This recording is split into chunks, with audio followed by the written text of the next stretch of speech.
จะสบายดีคอยเองมีชื่อว่าพุทธสอนหรือว่าจะเอิ้นง่ายๆว่าพุทธก็ได้เดี๋ยวนี้เนาะเป็นนักศึกษาปริญญาตรีอยู่สปจีนอยู่ที่มหาวิทยาลัยในเจียงตอนนี้ก็จะพาทุกคนมาเบิง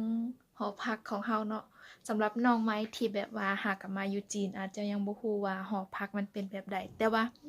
ส่วนปกติหอพักจีนมันจะเป็นคือกันหมดก็คือแบบนี้ มันจะมีเตียงเดี๋ยวนะนี่ส่วนทางเทิงนี่จัดเมียนเพราะว่า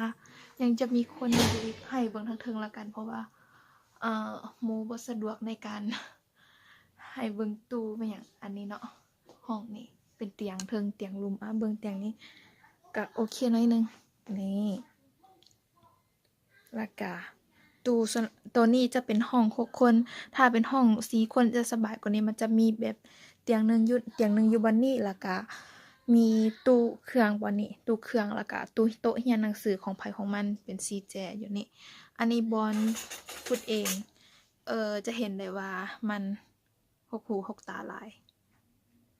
นี่คืออันนี้บ่ได้มีอันเนาะ ถ้ามีมันยังผิดพลาดก็ต้องขออภัยคลิปนี้เป็นคลิปทำอิฐของพุทธซ้ำนี่แหละเนาะมื้อนี้ก็มารีวิวห้องหอพักยูจีนโอเคบ๊ายบาย